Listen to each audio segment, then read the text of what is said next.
હરિઓમ, નમસ્કાર, સુપ્રભાતમ. આપણે આની પહેલાંના લેક્ચરમાં વેપારી બેંકના મુખ્ય કાર્યો જોઈ ગયા, જેમાં જોયું કે વેપારી બેંક છે એ ગ્રાહકોની થાપણો સ્વીકારવાનું કાર્ય કરે છે, જે અલગ અલગ પ્રકારની હોય, ચાલુ ખાતાની હોય, બચત ખાતાની હોય, રિકરિંગ ખાતાની હોય અને મુદ્દતી થાપણ હોય. ત્યાર પછી જોયું કે ધિરાણની સવલતો આપે. ધિરાણ છે એ લાંબા ગાળાનું, મધ્યમ ગાળાનું, ટૂંકા ગાળાનું હોઈ શકે.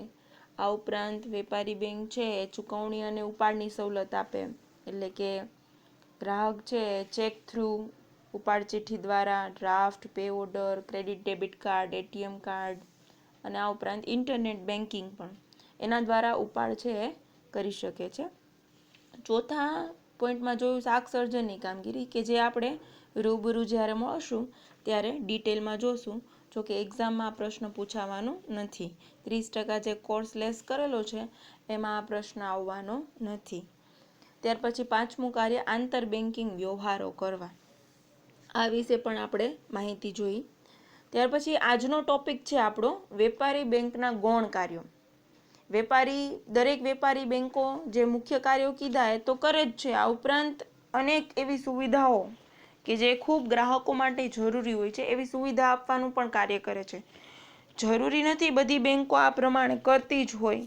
અમુક બેંકો છે એ પોતપોતાના નીતિ નિયમ પ્રમાણે વધતા ઓછા પ્રમાણમાં સુવિધાઓ આપતી હોય. દાખલા તરીકે એક લોકરની સુવિધાની વાત કરી તો બધી બેંકોની અંદર લોકરની સુવિધા હોય જ એવું જરૂરી નથી. આમ આ ગૌણ સેવાઓ છે.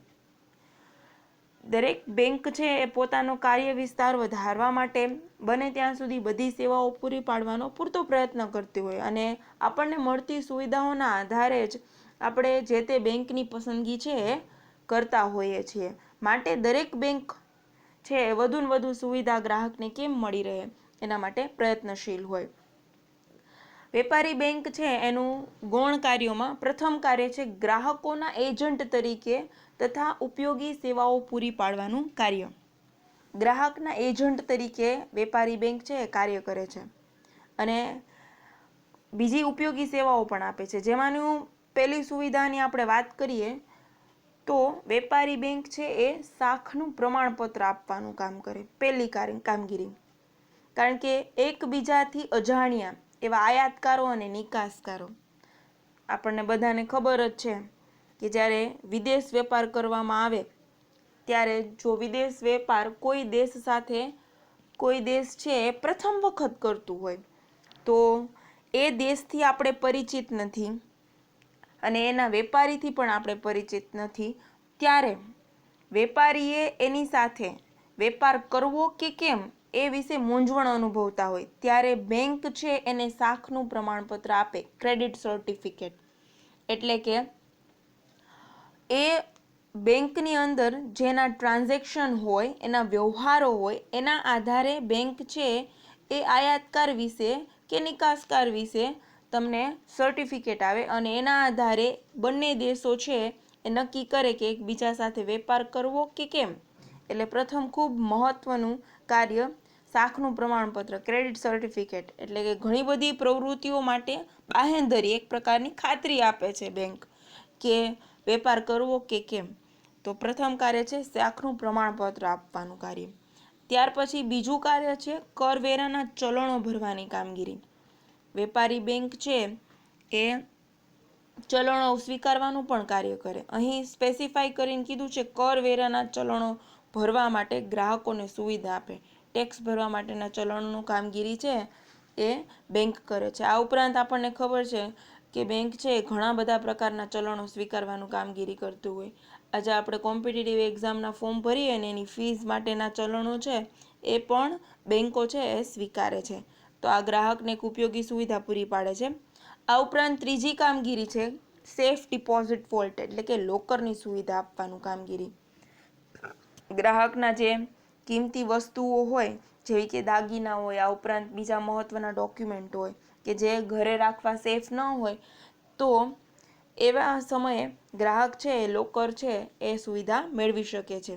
હા, એ વાત અલગ છે કે લોકરની સુવિધા આપવા માટે બેંક છે એ ભાડું પણ વસૂલ કરે છે. એનું નિશ્ચિત જે ભાડું નક્કી કરેલું હોય વર્ષનું, એ વર્ષનું ભાડું પણ વસૂલ કરે છે લોકરની સુવિધા આપવા બદલ.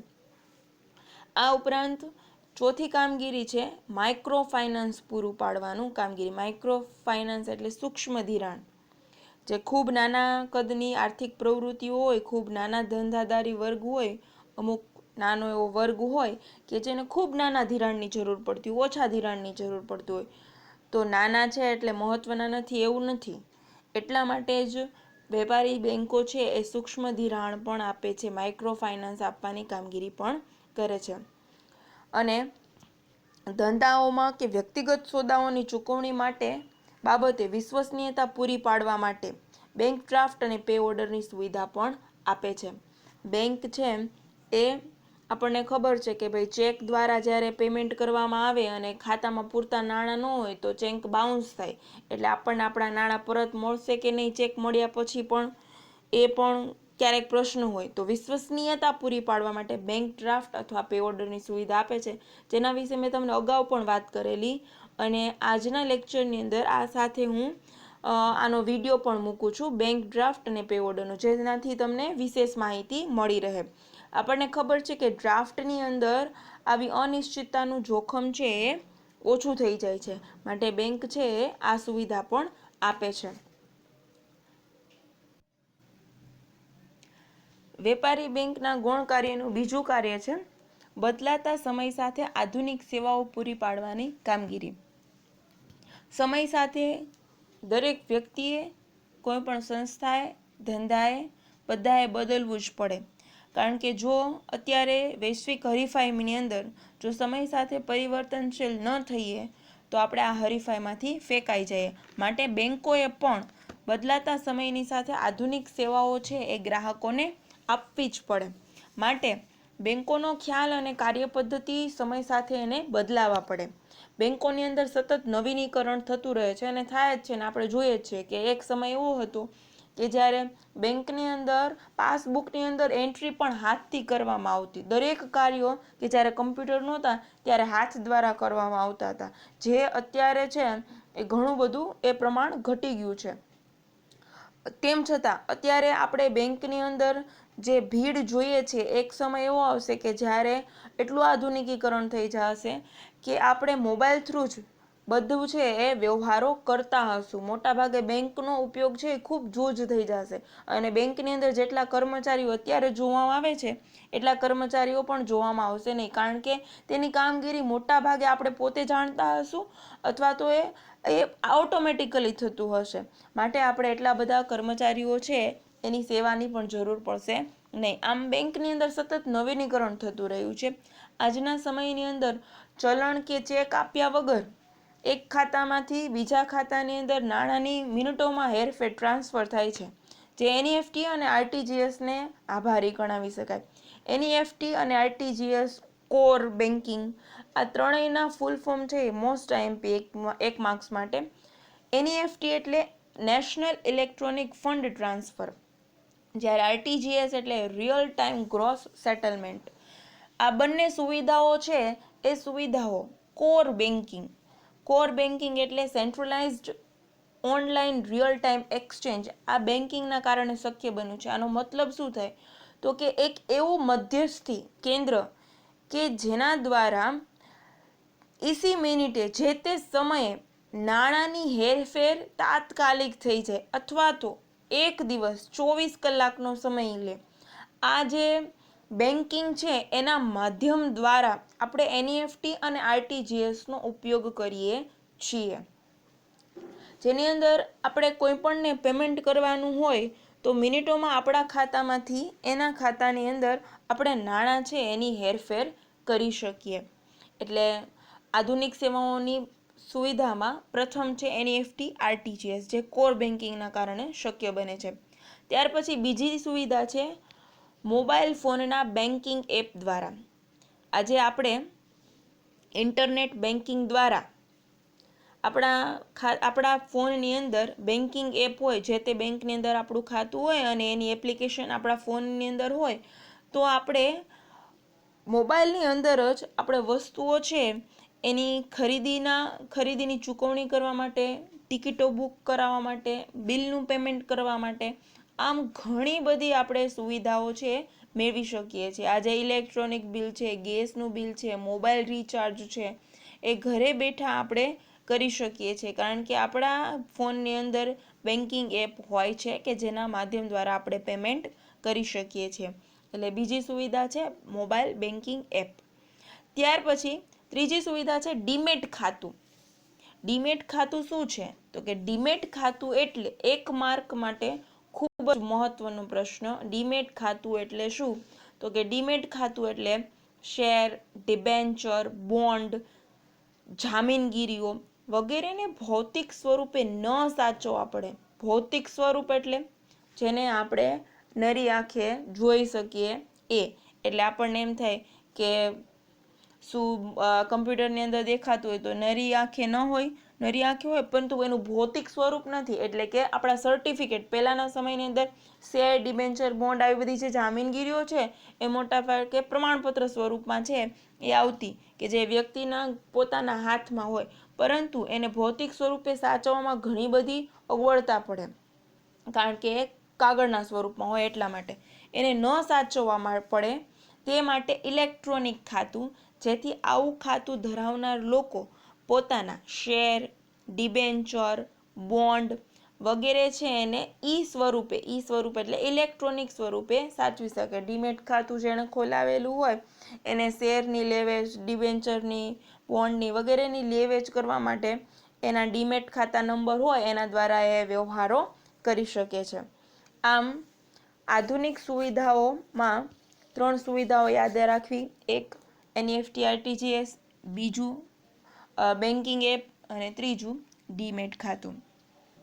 અહીં વેપારી બેંકના કાર્યો છે એ પૂર્ણ થાય છે. જો વેપારી બેંકના કાર્યો આખો પ્રશ્ન પૂછાય તો તમારે ટોટલ 7 મુદ્દાઓ સમજાવવાના થાય જો 5 ગુણમાં હોય તો.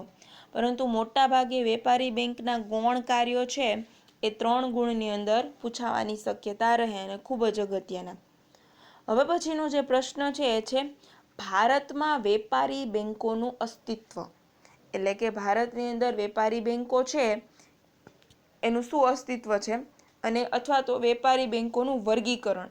આવો પ્રશ્ન પણ 2 ગુણની અંદર પૂછાઈ શકે. તો એમાં આપણે જોઈએ તો ભારતની અંદર મોટે ભાગે જાહેર તેમજ ખાનગી બેંકો છે એ જોવા મળે છે. 1991ના જે આર્થિક પરિવર્તનો થયા, ખાસ કરીને વૈશ્વિકીકરણ, એ થયા પછી ખાનગી ક્ષેત્રોની અંદર આંતરરાષ્ટ્રીય બેંકો એટલે કે વિદેશી બેંકો છે એને પ્રવેશ મેળવ્યો. એટલે કે ભારતની અંદર પણ વિદેશી બેંકો છે એ કાર્ય કરી શકે છે. વળી ભારતની અંદર અસંગઠિત નાણાં બજારમાં બેંક જેવા કાર્ય કરતી પેઢીઓ પણ જોવા મળે છે. અસંગઠિત નાણાં બજાર એટલે એવું સંગઠન કે જેને કાયદાકીય માન્યતા પ્રાપ્ત નથી છતાં એ બેંક જેવા કાર્યો કરે છે. જેમ કે શરાફો, મોટી વ્યક્તિઓ કે જે ખૂબ ધનિક હોય અને બેંક જેવા કામગીરી કરે, એટલે કે કોકને ઉછીના પૈસા આપે જેની કોઈ ખાતરી ન હોય, બરાબર, પરંતુ આવું અસંગઠિત નાણાં બજારો પણ બેંક જેવા કાર્યો કરે છે. અને સાથે સાથે બેંક છે સહકારી બેંકનું પણ અસ્તિત્વ જોવા મળે છે. પરંતુ વેપારી બેંકની કાયદેસરની વ્યાખ્યા મુજબ બેંકિંગના કાર્યો કરતી જે સંસ્થાઓએ રિઝર્વ બેંક ઓફ ઇન્ડિયા એટલે કે આરબીઆઈની 1934ના ધારાની બીજી અનુસૂચિ એટલે કે બીજા શેડ્યુલમાં પ્રવેશ પામી હોય, એટલે કે તે રીતે સ્થપાયેલી હોય, એને જ શેડ્યુલ બેંક કહેવાય. 1 માર્ક માટેનો પ્રશ્ન, શેડ્યુલ બેંક એટલે શું? તો શેડ્યુલ બેંક એટલે એવી બધી સંસ્થાઓ, બેન્કિંગ કાર્યો કરતી એવી બધી સંસ્થાઓ કે જે આરબીઆઈના 1934ના ધારાની બીજી અનુસૂચિમાં. હવે તમને પ્રશ્ન થાય કે આ શું હોય બીજી અનુસૂચિ એટલે? તો કે રિઝર્વ બેંક ઓફ ઇન્ડિયાએ પોતાની જે ધારાધોરણો, નિયમો છે એ નક્કી કરેલા હોય. એ નક્કી કરેલા નિયમોમાં 1934નો જે નિયમ છે, ધારો છે, એની અનુસૂચિમાં જે પ્રવેશ પામેલી હોય એટલે કે એના નિયમો સ્વીકારેલા હોય એ રીતે સ્થપાયેલી હોય એવી બેંકોને જ શેડ્યુલ બેંક છે કહેવાય. અને આ જ બેંકો છે એ વાસ્તવિક ખરી બેંક કહેવાય છે. આવી બેંકને રિઝર્વ બેંકના બધા જ નિયમો અને ધારાધોરણો લાગુ પડે છે. પછી એ ભલે ખાનગી બેંક હોય કે જાહેર બેંક હોય, પરંતુ જે બેંકો છે એ આરબીઆઈના અંતર્ગત સ્થપાયેલી હોય એ જ બેંકો છે એ ખરી બેંક છે કહેવાય. હવે શેડ્યુલ બેંકોનું આપણે વર્ગીકરણ જોઈએ તો શેડ્યુલ બેંકનું મુખ્ય બે રીતે વર્ગીકરણ જોવા મળે. એક છે વેપારી બેંકો અને બીજું છે સહકારી બેંકો એટલે કે કોઓપરેટિવ બેંક. વેપારી બેંકોની અંદર મુખ્ય 4 વર્ગીકરણ જોવા મળે. જાહેર ક્ષેત્રની વેપારી બેંકો, જેને આપણે સરકારી બેંક પણ કહેતા હોય. ત્યાર પછી ખાનગી ક્ષેત્રની વેપારી બેંકો કે જે પ્રાઇવેટ બેંકો હોય. પ્રાઇવેટ બેંકો પણ શેડ્યુલ બેંક હોય છે કે જે આરબીઆઈના નીતિ નિયમ પ્રમાણે સ્થપાયેલી હોય. ત્યાર પછી ભારતમાં કામ કરતી વિદેશી બેંકો, જે હોય વિદેશની પરંતુ કાર્ય છે એ ભારતમાં કરતી હોય એવી બેંકો. ત્યાર પછી પ્રાદેશિક ગ્રામીણ બેંકો આરઆરબીએસ, રિજનલ રૂરલ બેંક્સ એવી બેંકો કે જે ગામડાની અંદર મોટે ભાગે સ્થપાયેલી હોય છે.